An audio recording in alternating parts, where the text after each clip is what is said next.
Oh Dios Todopoderoso, Dios eterno, cuán grande es tu nombre en toda la tierra. Y nosotros cada vez más, por medio de tu santa palabra, podemos darnos cuenta de tu grandeza, de cuán sublime eres tú y de cuánta tu misericordia. Al tener compasión de nosotros, pecadores, indignos, separados de tu presencia por causa de nuestros pecados. Y sin embargo has provisto en Jesucristo tu Hijo un camino de salvación para todo el que cree. Y hemos creído y confesamos a Jesucristo como único Señor, como único Salvador y como el Rey que viene. Invocando su nombre, te pedimos que tu Espíritu Santo, el Consolador y el que nos guía a la verdad, ilumine nuestras mentes y corazones, porque nos disponemos a escuchar el mensaje que proviene de tu santa palabra, la Sagrada Escritura. Danos corazones humildes y obedientes al escuchar tu voz y entender que eres tú hablando a nuestros corazones. Enternece nuestras almas, quita de nuestra mente y corazón todo obstáculo. Haz que podamos estar concentrados y atentos a tu palabra. Pedimos por nosotros y pedimos por los niñitos que también estén sosegados, que tú concedas, Señor, una percepción y manifestación de tu santa presencia en medio de nosotros.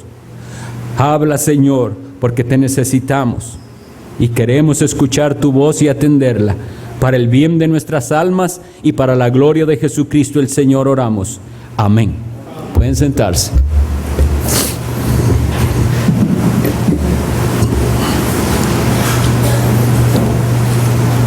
Tenemos hoy la quinta exposición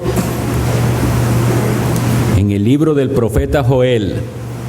Les ruego que abramos la Sagrada Escritura en el profeta Joel y vamos a leer en el capítulo 2 a partir del versículo 11 donde habíamos quedado la vez anterior.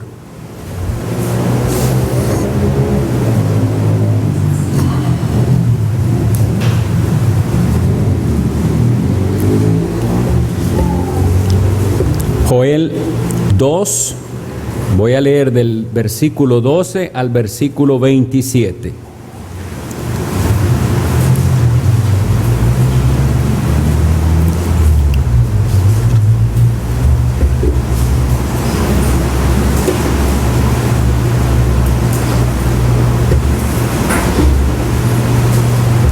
Dice así la palabra de Dios.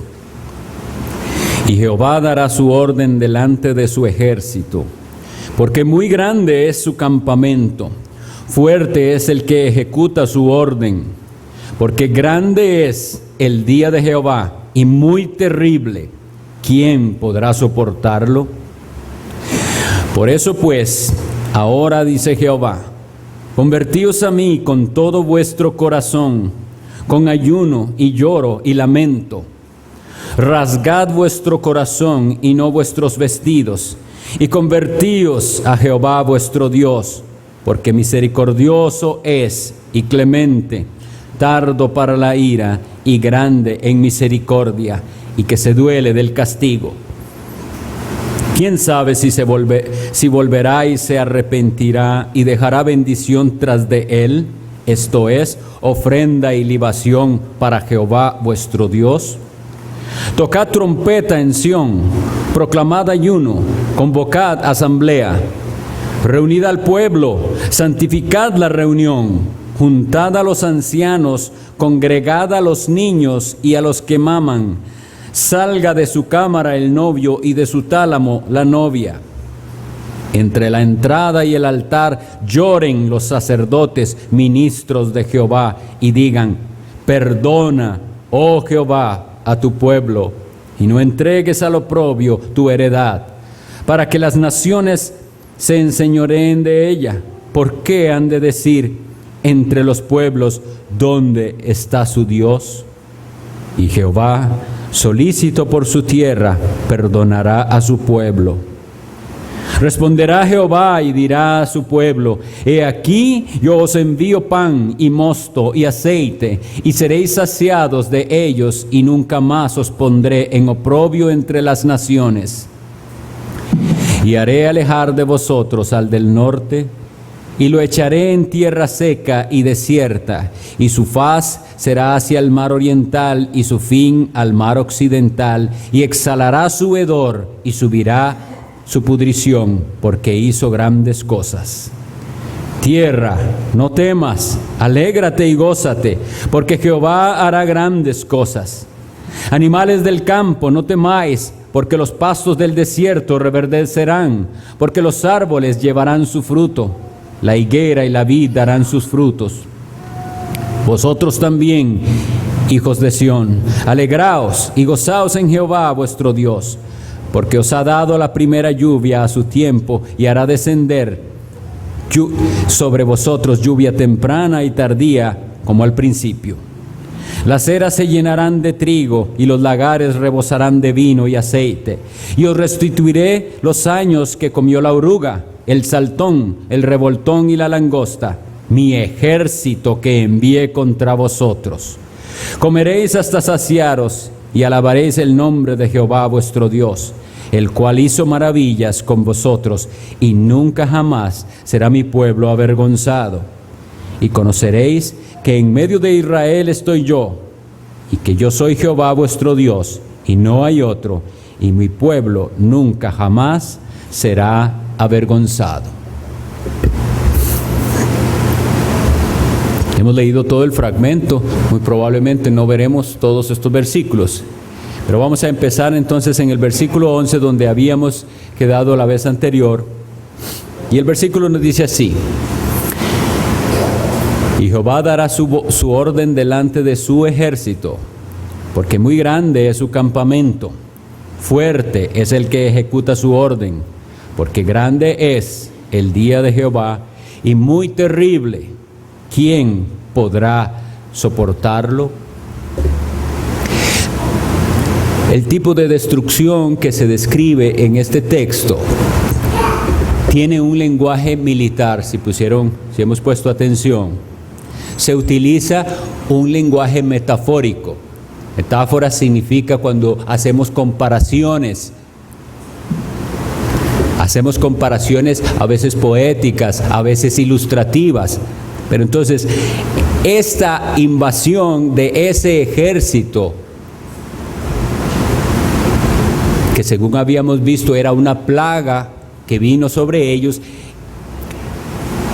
se menciona como si fuera un ejército que viene a batallar contra ellos, y la descripción es un ejército que no puede ser combatido, sino que va a hacer lo que Dios le mandó que hiciera. Y eso es muy importante, entender los instrumentos del juicio de Dios, porque sea una plaga como esta de insectos y de langostas y de orugas, lo que vimos descrito también en el capítulo anterior, o sea un verdadero ejército que viene a un pueblo a invadirle y a matarlos y a llevarlos como esclavos, o a hacer de ellos lo que sea que hagan, sea cual sea el instrumento, debemos entender que eso sucede porque esos que están invadiendo o dañando a este pueblo son un instrumento del juicio de Dios.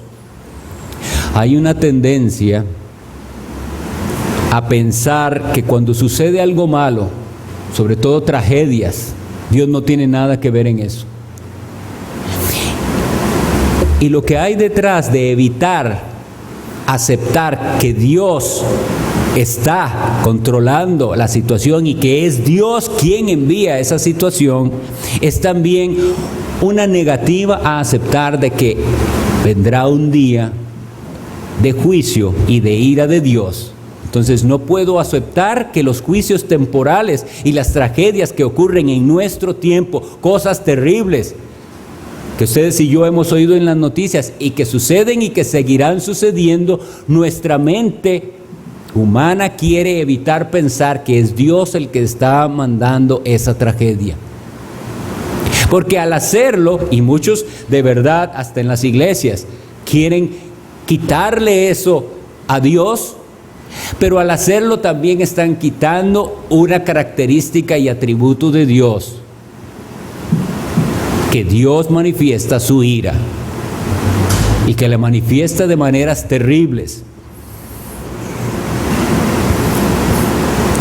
El profeta afirma que este día, es que es bueno poner atención a este lenguaje porque él dice así, es que este día es muy terrible, grande es el día de Jehová y muy terrible. Él anuncia algo que va a suceder y que, como les decía, algunos podrían interpretar también, y se ha dado comentaristas que dicen eso fue la invasión, por decir algo, de los asirios, y que los 4 que se mencionan, que los hemos visto, la oruga y el saltón y el revoltón y las langostas, corresponde a invasiones de ejércitos que tuvo el pueblo de Judá, sean los egipcios, los griegos, los asirios, Roma. Pero el asunto aquí que nos debe importar es el entendimiento de que tales juicios, sean por plagas o sea por invasiones, son siempre un anticipo y un recordatorio de que viene un día de juicio, ya no temporal y ya no local, sino universal. Es un día que, según dice el mismo profeta, ¿quién podrá soportarlo? Y es importante que aquí hagamos un alto en lo que estamos estudiando y pensemos cómo respondemos a esta pregunta. ¿Quién podrá soportarlo? Podemos leer la Biblia y no sacar ningún provecho de ella porque vamos sin analizar y sin cuestionarnos y sin aplicarla a nosotros. Pero nosotros no deseamos hacer eso, entonces paremos. Y si estamos leyendo que el profeta dice, grande día es este de Jehová y muy terrible, ¿quién podrá soportarlo? Procuremos una respuesta para esto. ¿Quién podrá soportar ese día?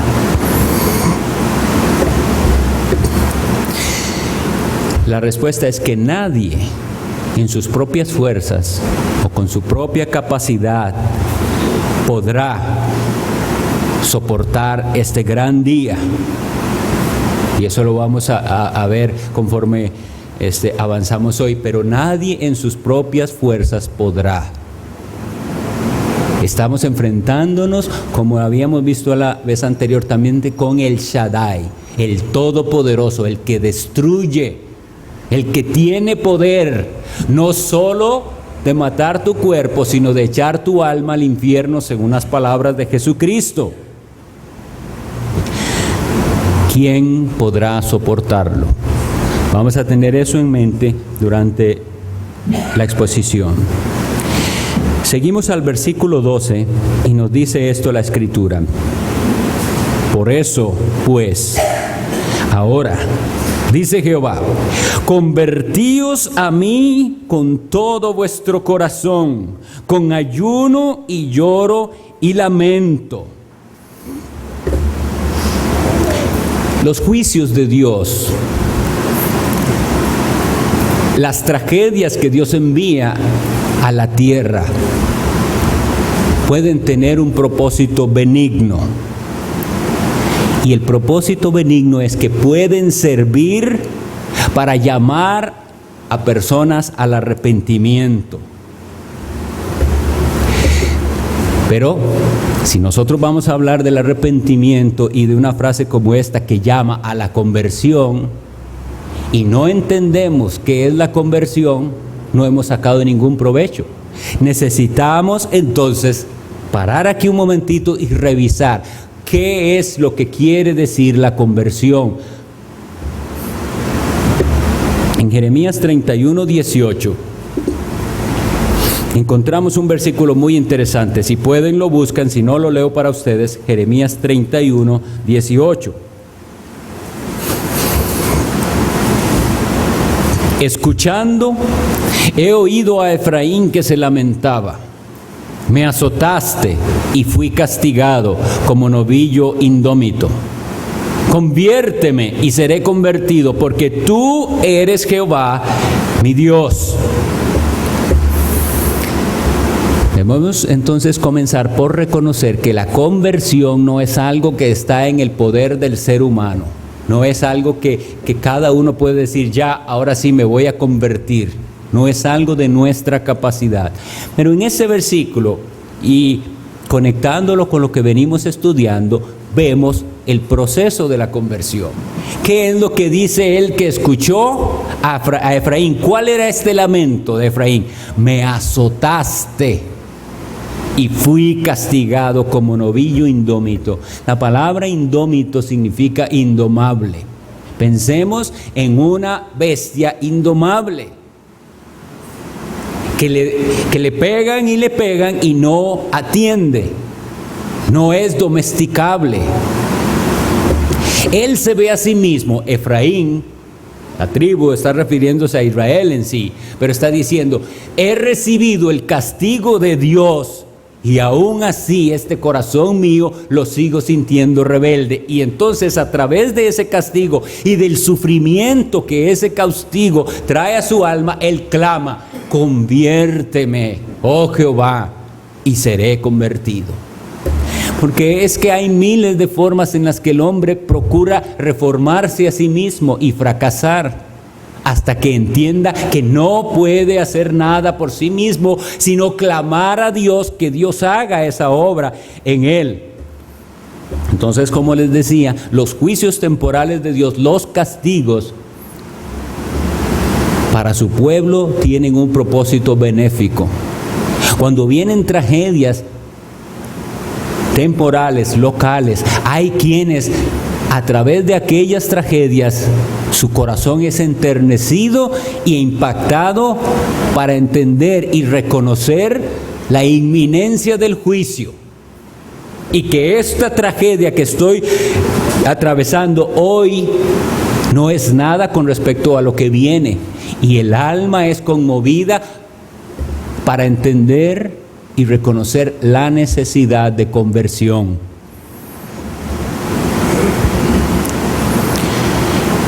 Pero mientras el hombre no reconozca que su corazón es malo, que sus motivaciones son engañosas, que en el alma humana hay rebeldía, terquedad, orgullo y todas las demás cosas que le apartan de Dios, mientras no reconozca que todo eso le impide tener comunicación con Dios, no hay conversión. Hasta que descubra que ni las mejores intenciones ni los más serios esfuerzos le dan resultado, clamará al Señor. En todo esto lo que realmente estamos diciendo es, el hombre necesita primero reconocer la incapacidad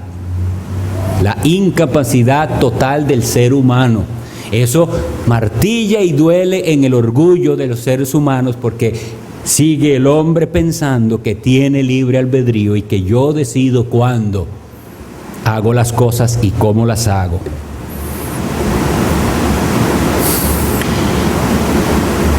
Ojalá que esta sea nuestra actitud cuando venga y viene el azote y el castigo de Dios. Clamar a Él para que Él haga el cambio en nuestro corazón. Versículo número 13. Rasgad vuestro corazón y no vuestros vestidos, y convertíos a Jehová vuestro Dios, porque misericordioso es y clemente, tardo para la ira y grande en misericordia, y que se duele del castigo. El pueblo de Judá, que estaba experimentando estos castigos duros y serios, estaba llamado a demostrar externamente que reconocían sus pecados y que necesitaban el auxilio divino. Y como les decía en la vez anterior, quítese de su mente que esto está pasando por casualidad. Si está pasando algo, una tribulación, una angustia, quitemos de nuestra mente que eso es una casualidad y que no sé por qué. Hay una razón, y las habíamos visto antes, un breve repaso. Causa nuestros pecados, causa los pecados de otros.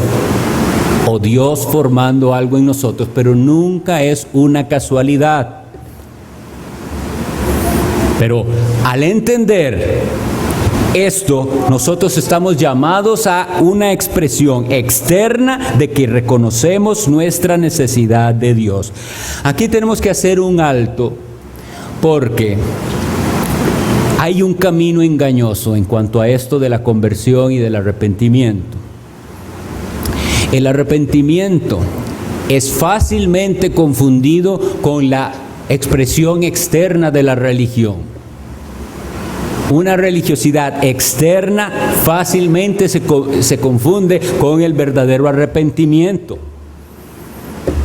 Hay quienes pudieran pensar que se han arrepentido porque ya han cambiado ciertas costumbres, porque ya han dejado ciertos vicios, se han adoptado algunas prácticas piadosas.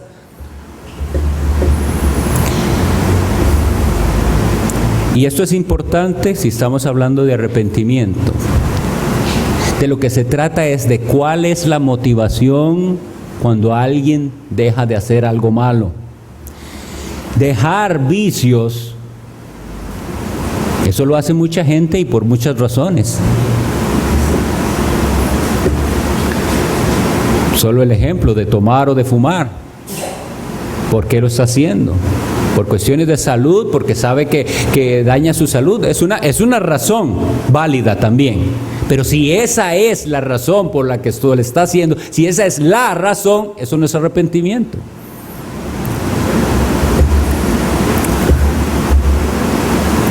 Igual, el reconocimiento de la condenación eterna es una razón válida para abandonar el pecado. Es una razón válida. Y Dios, a través de sus advertencias del juicio que viene y de la condenación, llama a los hombres a abandonar el pecado. Pero si esa es la razón, todavía no hay arrepentimiento. Voy a explicar esto un poco mejor. Los dos ejemplos. Alguien puede dejar ciertos pecados y prácticas pecaminosas, cosas que Dios no le agrada, pero puede dejarlas por los motivos incorrectos y aunque las deja y va a recibir beneficios por dejarlas, eso no es el arrepentimiento que lleva a la vida eterna.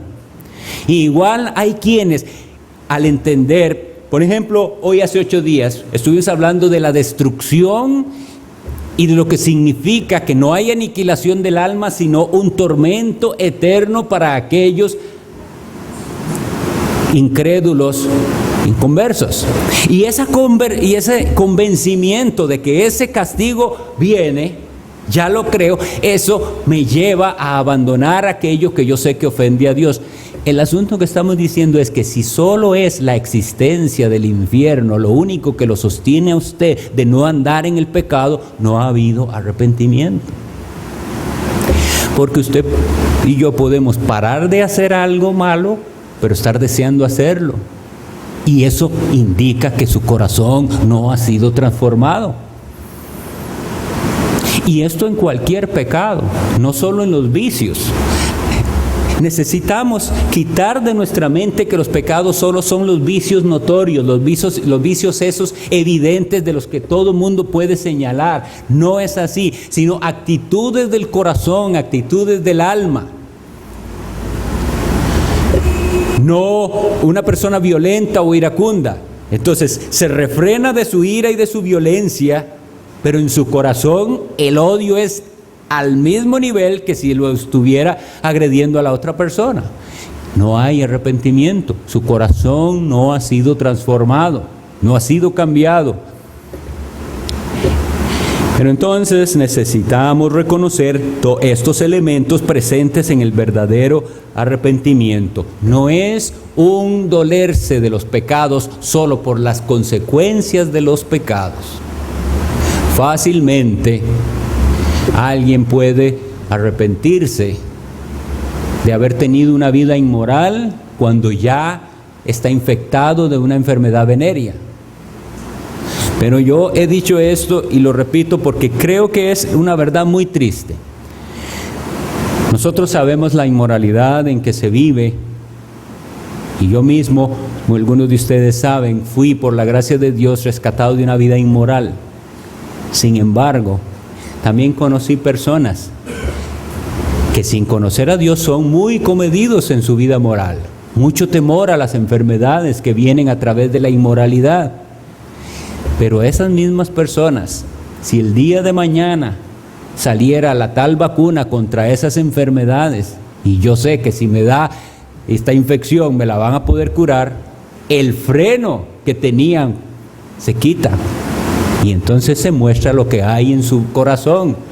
No estaba en ese camino, no porque ya aborreciera el pecado y entendiera que ofende al Señor, sino solamente por las consecuencias. Y con esto cierro.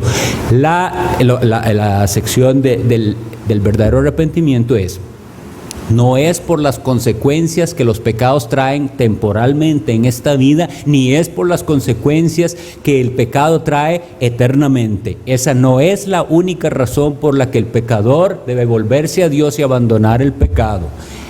Si es así, todavía no sabe lo que es la conversión. El arrepentimiento entonces verdadero se da cuando, además de reconocer nuestras faltas delante de Dios, sean cuales sean pecados visibles, ocultos, de la mente, del corazón, de los sentimientos, de nuestras palabras, de nuestras acciones, lo que sea, hay un reconocimiento de que todo eso lo ve Dios con desagrado y le ofende, y mi corazón se duele de haber ofendido a Dios. Y no solo eso, sino que comienzo a detestar todas aquellas cosas que yo antes amaba y me deleitaba en ellas, y ahora no las quiero, ni quiero saber de ellas. Eso es una prueba de la conversión y del arrepentimiento. Aborrecer lo que Dios aborrece y comenzar, eso sí, a amar lo que Dios ama.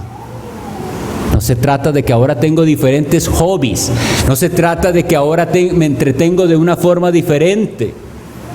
Muchas actividades que se hacen en las iglesias y que la gente está metida en esas actividades, realmente es porque esas personas cambiaron, y eso se dice mucho cuando uno deja un vicio, reemplácelo por un buen hábito.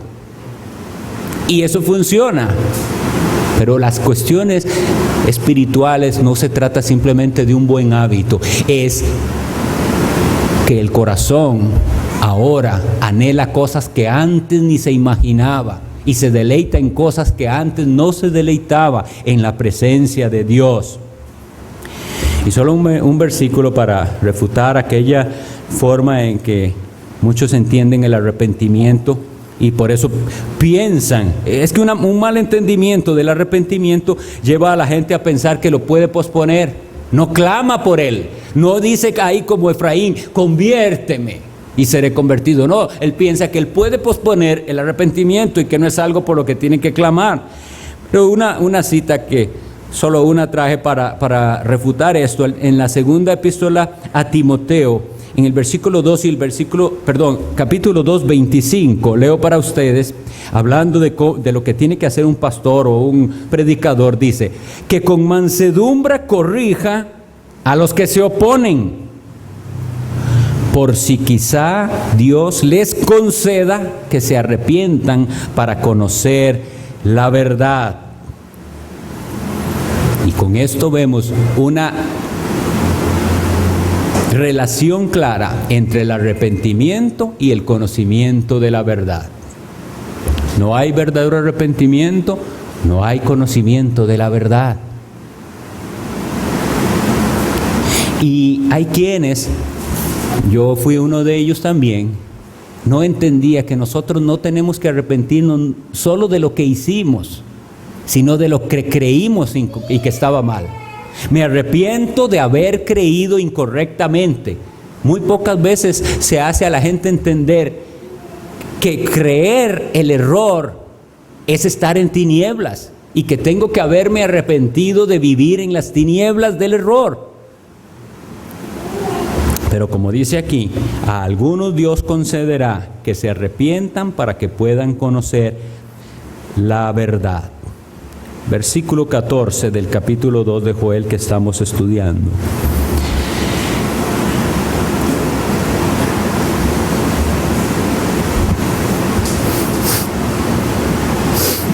Disculpen mis hermanos, hay un elemento que he pasado por alto en el versículo 3 y es la descripción del carácter de Dios como misericordioso, ampliamente misericordioso, clemente, tardo para la ira y que su misericordia es grande y que Él se duele del castigo.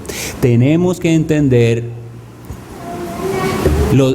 el carácter de Dios en sus diferentes facetas, porque los castigos de Dios para con su pueblo, para los que son suyos, es algo que Dios aquí se describe como algo que Él se duele.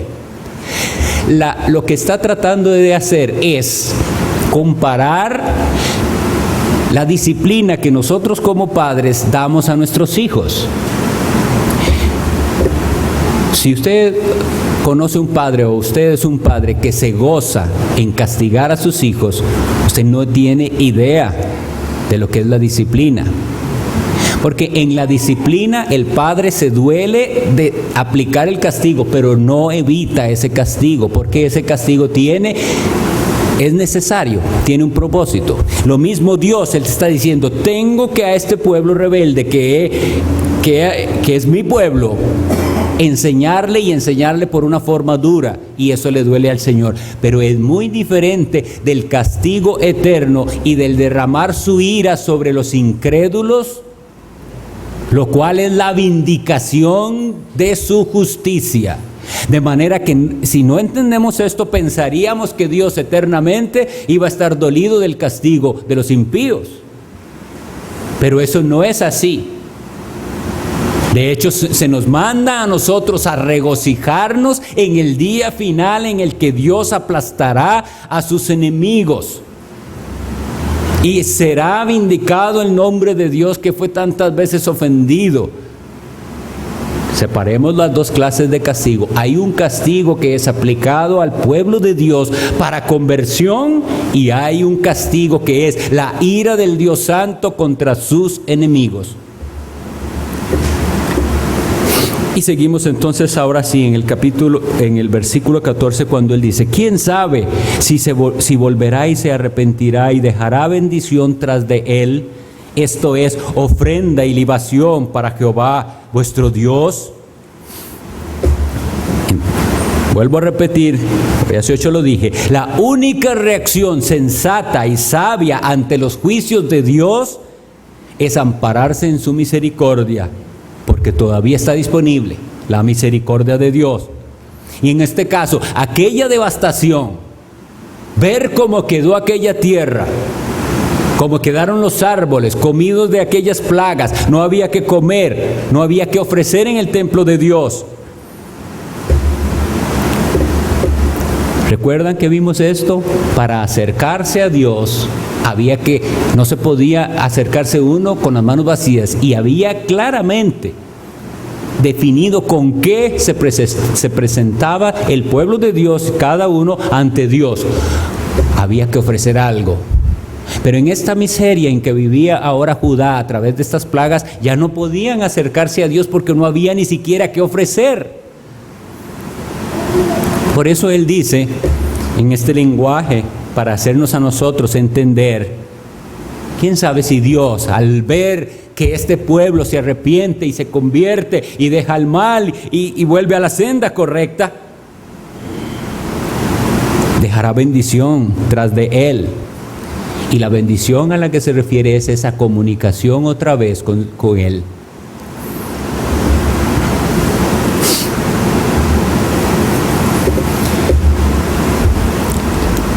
Esas enseñanzas que estamos viendo tienen aplicaciones a la iglesia de Dios, al pueblo de Dios, corporativamente, pero también individualmente.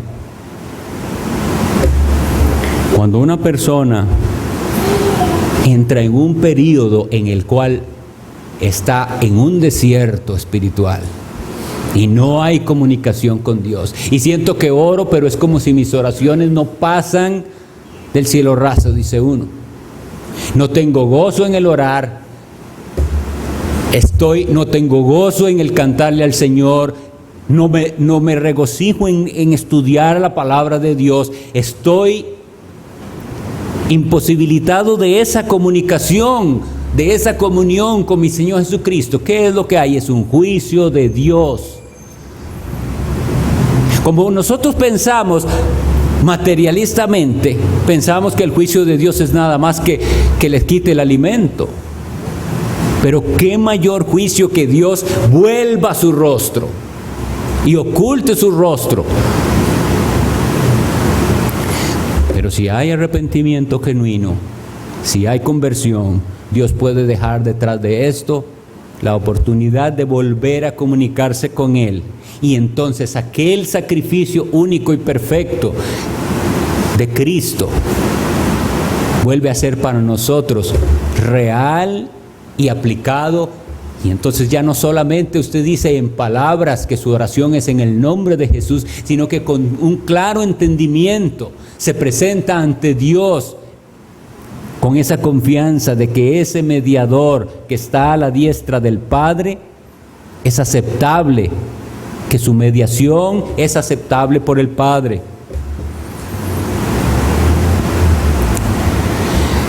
Es muy importante también entender que la misericordia, como es misericordia, no está disponible para todos. Si Dios estuviera obligado a extender su gracia y su perdón a todos, entonces no es misericordia, sino que es su obligación. Pero de eso se trata la misericordia, de que sin tener la obligación de hacerlo, decide hacerlo porque es clemente. Ahora bien, lo que digo es que no en todos es para entender que hay quienes con los juicios de Dios más bien se endurecen aún más. Aquel castigo no le hace doblar sus rodillas, sino que le hace endurecerse. Y estamos hablando de los que se llaman cristianos, aún hasta dejar la devoción al Señor.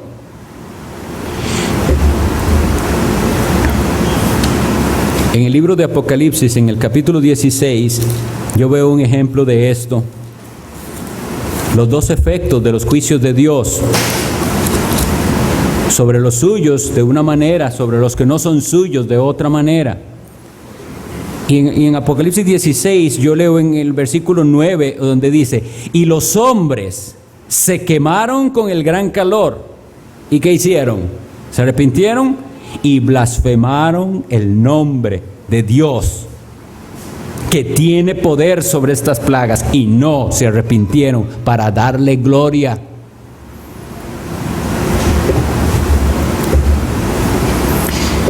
En el versículo 11 vuelve y dice: y blasfemaron contra el Dios del cielo por sus dolores y por sus úlceras, y no se arrepintieron de sus obras.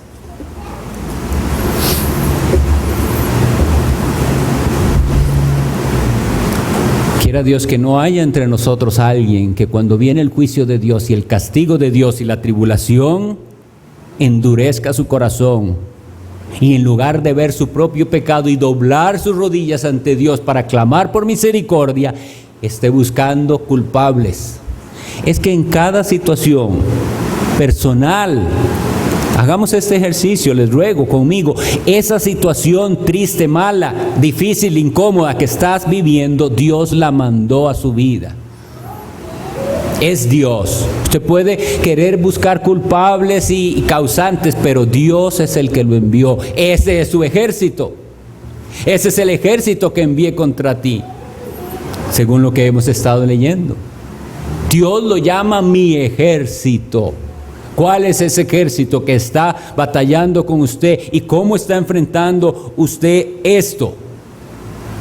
Tiernamente rindiéndose al Señor, como leímos en Jeremías, diciéndole: Señor, me has castigado y ya estoy más bien más duro y más necio. Conviérteme, haz esa obra en mi corazón. Seguimos al versículo 15.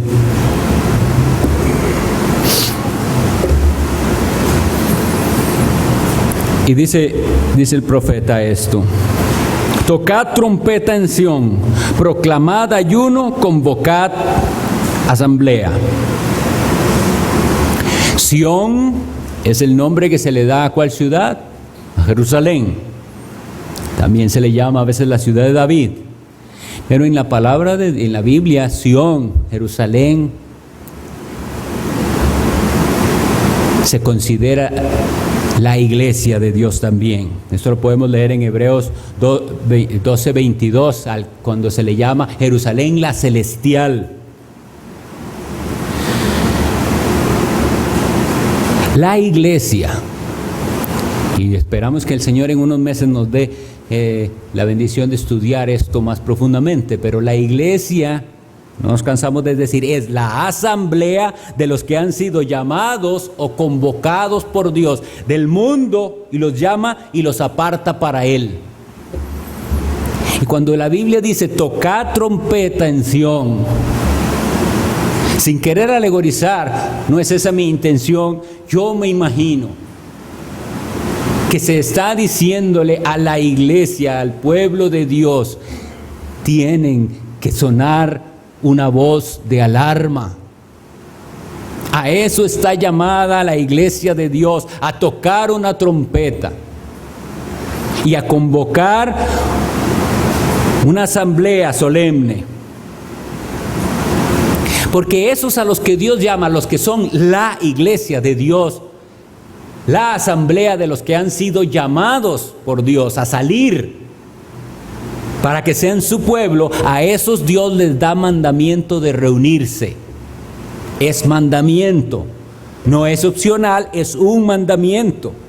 Y esa congregación un día será universal, es decir, habrá una asamblea completa en el día final de los suyos. Dios los apartará y los unirá y será todo su pueblo reunido.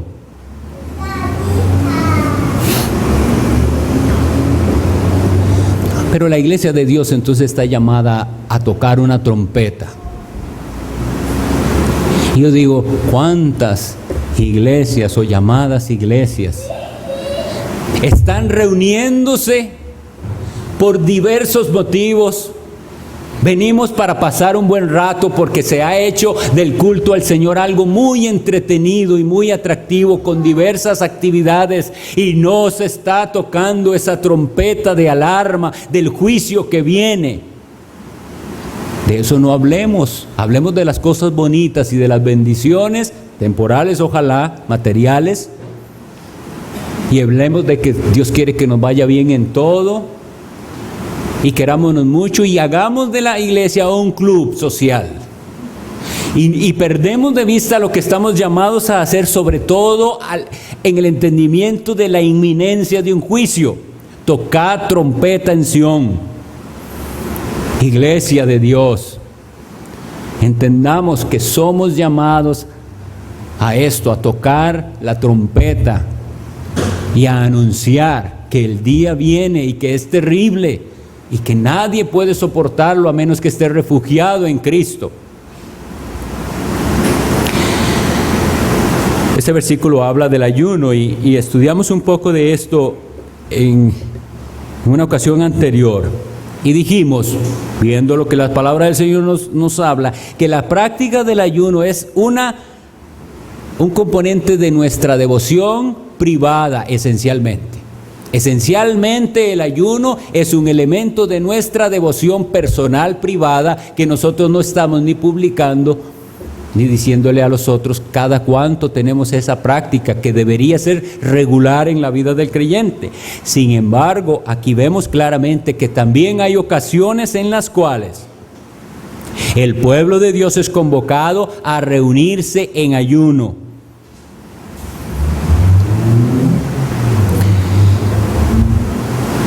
A mí me da tristeza reconocer esto, pero creo que es así. Espero que estén de acuerdo conmigo. Pocas veces veo yo que la gente pueda convocar a reuniones especiales de clamor y ayuno, excepto que Dios haya mandado un castigo. Y cuando ya vemos ese castigo enfrente, y esa tribulación y esa angustia, entonces clamamos. Pero ojalá quisiera el Señor que el entender esto, el estudiar esto en la Biblia, haga que nuestros corazones no sean así, sino que entendamos que estamos llamados a tocar trompeta y a proclamar nosotros reuniones solemnes y de ayuno. Y en esas reuniones solemnes, ¿qué es lo que estamos diciendo? Que tenemos esperanza en el Señor.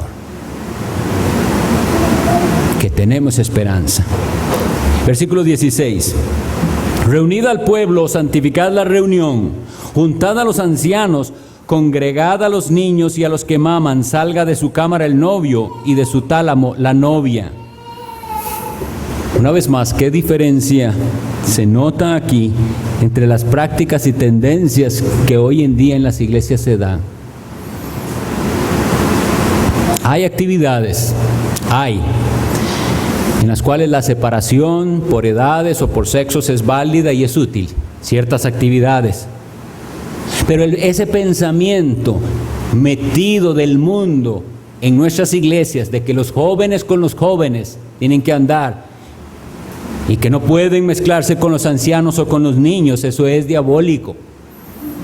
El pueblo de Dios es uno solo y nosotros vemos que la convocación incluye a los niños y a los pequeñitos que están siendo amamantados aún. Pero la mentalidad esa maligna y influida por el pecado y el mundo dice que el niñito no, porque él está muy pequeño. Y entonces yo pregunto, en este contexto, que hay un juicio y que viene, probablemente algunos pensarían, ¿para qué los chiquitos? Ellos no saben nada, ellos son inocentes. Ese es el pensamiento mundano, ¿verdad? Pero aquí están incluidos, ellos también van a tener que ayunar. Qué duro esto, porque la situación es esta. Lo que viene es tan grave que usted va a sufrir tanto que es preferible que hoy voluntariamente se abstenga de aquello que todavía tiene el alimento, porque vendrá un día que ya no va a ser voluntariamente, es que no va a haber que comer.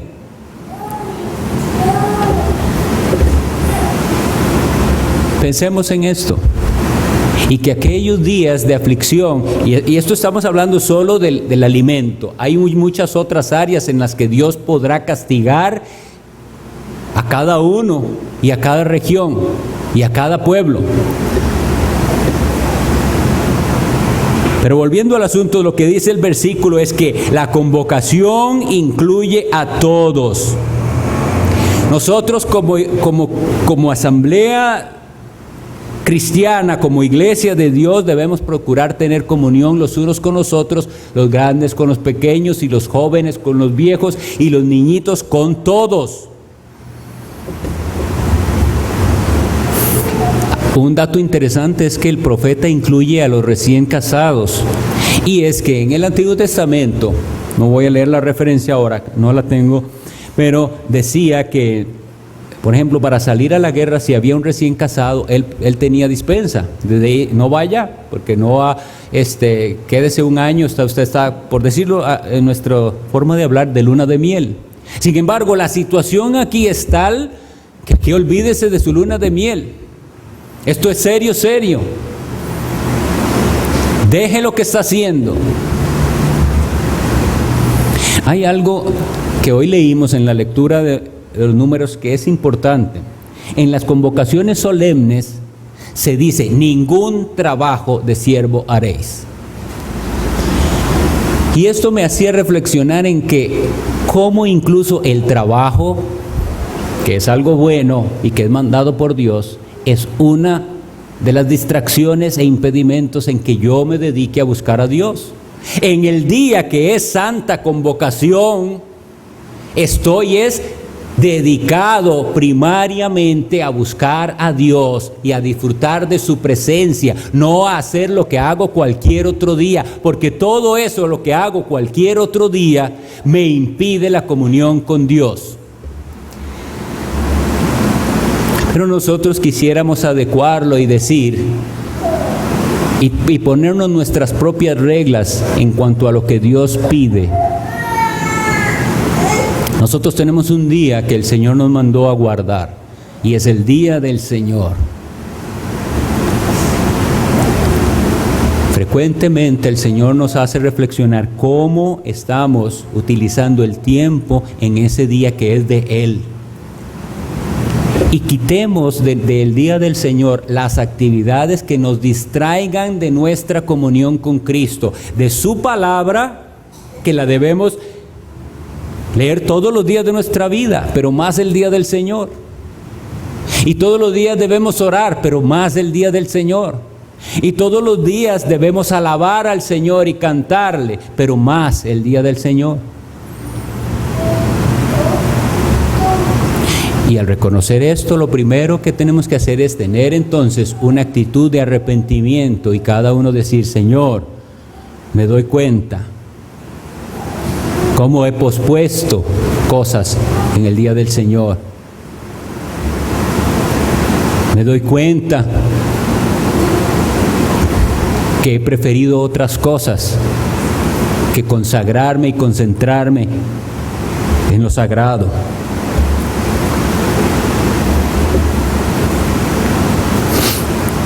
El asunto con esta convocación es que Dios sabe también cuál es esa actitud con la que nosotros venimos a la convocación. Habíamos leído algo antes, en el versículo 13, cuando Él dice: rasgad vuestros corazones y no vuestros vestidos. Bueno, esto es bien difícil porque nadie conoce los corazones. Yo veo a ustedes y no puedo decir quiénes están verdaderamente atentos o quiénes están pensando en algo que van a hacer después de la reunión. Nosotros oramos y no podemos saber quién está siguiendo la oración del hermano que dirige o quién está simplemente distraído o diciendo: ¿cómo tarda orando? Nosotros no podemos saber si esas alabanzas que nosotros cantamos juntos están diciendo, son palabras vanas, o si de verdad estoy diciendo de corazón las alabanzas que expreso a Dios. Eso no lo podemos saber nosotros, pero algo que ustedes y yo sabemos, es necesario decirlo: Dios sí lo sabe. Y Dios te enfrentará con respecto a esa actitud ante su presencia, porque nunca debemos olvidar esto: el nombre de Jesucristo ha sido invocado al iniciar esta reunión. Esto no es cualquier reunión. Si hay otras partes donde la reunión es para lo que usted quiera y usted puede hacer otras cosas y distraerse y entrar y salir, aquí no, porque aquí invocamos el nombre de Cristo. Él está aquí. Y si está aquí, tenemos que tener reverencia ante el Dios que es 3 veces santo. Y si no lo hacemos, no se trata de quedarme bien a mí, porque es que esto yo lo viví por muchos años y lo comparto con ustedes. Por muchos años dirigí culto en otro lugar. Y tristemente me daba cuenta que la gente se expresó, hay un hermano y mi esposa que pueden dar fe de esto, de que tal cosa no se hace porque Alex no deja, o Alex no le gusta que se haga. Y yo digo, qué tristeza, qué dolor siento yo que la gente haga o no haga por agradar a los hombres. Si no es su convicción de que el Dios del cielo está presente aquí porque se invocó el nombre de Cristo, esto es una reunión vana. Pero nosotros creemos que Dios nos habla, que abrimos su palabra, que Él está aquí, que Él escucha nuestras palabras, nuestras oraciones, que no desatiende a estos ruegos, a estas oraciones que se hacen. Y si nosotros no tenemos esa reverencia, estamos despreciando la presencia de Dios. Pues que no sea así, sino que nosotros enseñemos incluso a los chiquiticos a estar queditos, a poner atención, a estar reverentes. Este no es cualquier lugar. Habrá otro momento en el que podemos jugar, habrá otro momento en el que podemos conversar. Aquí no, aquí está Dios. Vamos a prestar atención. Eso es lo que yo leo aquí. Junten a los ancianos, congregad a los niños, a los que maman. El novio deje su luna de miel y la novia también vengan, porque el asunto es serio, la situación es seria.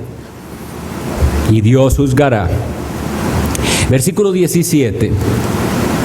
Entre la entrada y el altar lloren los sacerdotes ministros de Jehová y digan: perdona, oh Jehová, a tu pueblo, y no entregues al oprobio tu heredad, para que las naciones se enseñoreen de ella. ¿Por qué han de decir entre los pueblos: ¿dónde está tu Dios?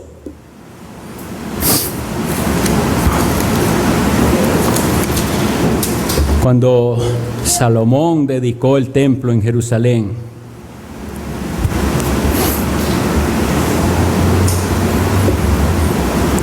él reconocía y sabía y casi profetizaba de que ese pueblo se iba después a rebelar contra Dios. Pero él sabía del pacto de Dios con su pueblo. Y por eso leemos algo que nos debe servir de mucha reflexión en segundo libro de Crónicas 7:14. Leo para ustedes: si se humillare mi pueblo, sobre el cual mi nombre es invocado, y oraren y buscaren mi rostro y se convirtieren de sus malos caminos, entonces yo oiré desde los cielos y perdonaré sus pecados y sanaré su tierra. En esto que leímos en Joel, nosotros tenemos un mandato, sacerdotes. Miren, ahí donde les toca, entre el altar y la entrada, ahí ustedes tienen que clamar y llorar y lamentarse por el estado en que está el pueblo de Dios. Yo no sé ustedes, pero a mí me causa gran dolor, hasta las lágrimas, cuando veo al que se llama pueblo de Dios en el mundo, a los que se llaman a sí mismos evangélicos, tomando el nombre de Dios en vano, tomando cada vez más costumbres paganas, no viendo la inminencia del juicio, adorando ídolos de materialismo. Y si nosotros no clamamos a Dios y lloramos por su pueblo, ¿por qué les digo esto? Porque ahí en la peor iglesia, en esa a la que usted critica, que dice, esa iglesia sí que está mal, ahí habrá una oveja de Cristo. Y por ellos tenemos que clamar. Dios está haciendo una obra en nuestro país. Y ustedes y yo tenemos delante de Dios una responsabilidad mayor por lo que el Señor nos ha dado. Porque el Señor nos ha enseñado a ir a la Escritura y a ser regidos por ella. Y no creemos en las locuras que muchos creen ni en revelaciones adicionales. Y tenemos la Biblia, pero ¿qué estamos haciendo con lo que el Señor nos dio? Porque al que se le da más se le demandará. ¿Qué estamos haciendo? ¿Cómo estamos ayudando a estas personas que están siendo engañadas? Si se humillare mi pueblo, dijo Salomón, sobre el cual mi nombre es invocado, y se convirtieren de sus malos caminos y oraren, ese es el llamado. Y aquí él dice algo que es nuestra motivación. ¿Por qué han de decir entre los pueblos dónde está tu Dios? Pues eso es lo que está sucediendo.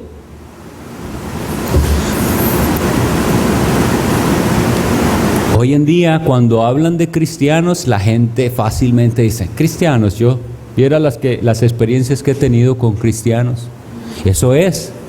Y sabemos que si han tenido experiencias, muy probablemente es con personas que se llaman a sí mismos cristianos y no son. Pero para la gente eso no tiene ningún valor. Para ellos simplemente todos los que se llaman cristianos es lo mismo. Y no es así.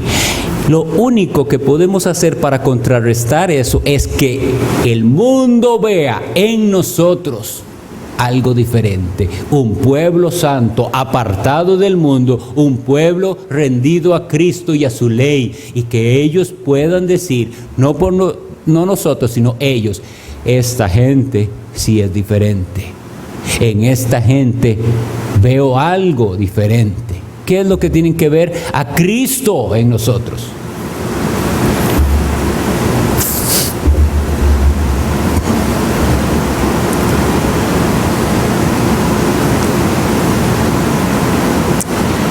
Lo que sigue, hermanos, es una serie de promesas.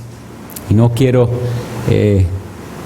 verlas rápidamente, pero en general son bendiciones que el Señor en su gran misericordia promete. Cuando ya los suyos, su pueblo, aprende la lección, entonces Dios viene y los socorre y les promete alivio y bendición. Pero la bendición más grande es su santa presencia. Si nosotros pensamos, como piensa todo el mundo, que ser bendecido es tener muchas cosas en esta vida, entonces los artistas de Hollywood son los más bendecidos. Y ellos tienen todo eso y viven en miseria espiritual. Pero si nosotros entendemos, como dice Efesios 1, que las bendiciones que nos dio son espirituales en los lugares celestiales en Cristo, y que podremos, como también decía el otro día citándoles a Habacuc al final de su libro, que él podía decir: aunque la higuera no florezca y no haya en las vides fruto, y se han quitado los trabajos, duro esto, sin trabajo va a poder glorificar a Dios. Y no haya vaca en los corrales, decía el profeta, en una sociedad agrícola no hay nada. Con todo, yo me alegraré en Jehová, mi salvación. Yo no sé qué tendrá que Dios quitarle a usted o quitarme a mí para que apreciemos su presencia. Pero que el Señor haga lo que sea, porque la promesa es esta: todo aquel que de corazón, como ahí dice, convertidos de corazón, y rueguen al Señor por la conversión, que Dios conceda ese arrepentimiento genuino, y todo aquel que clama con perseverancia por la palabra del Señor, sabemos que recibirá la gracia y podrá disfrutar de esas bendiciones múltiples que el Señor tiene, siendo la principal y más importante la dulce comunión con Cristo. Y cuando yo veo aquel día que nadie puede soportar, yo sé, yo tampoco lo soportaría, pero lo espero aquel día, porque yo no espero al juez, yo espero a mi rey, al rey que viene. Yo soy súbdito de aquel reino. Al final voy a estar en mi verdadera patria. Que el Señor haga esto en nuestros corazones y aplique el Espíritu Santo la palabra predicada. Oremos.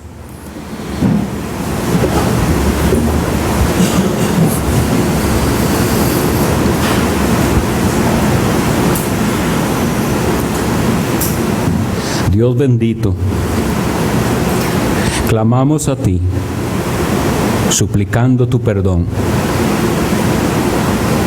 porque nosotros invocamos tu nombre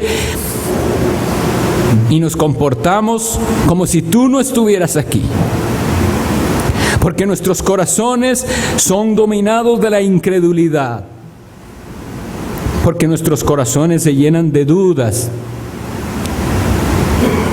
Perdónanos.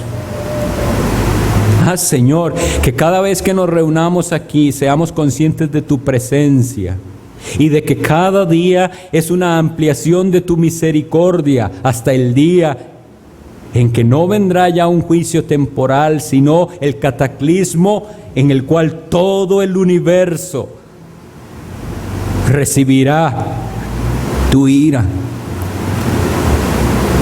Y nos alegramos nosotros de que vendrá un día glorioso para tu pueblo y para toda tu creación, que también espera el día de la redención.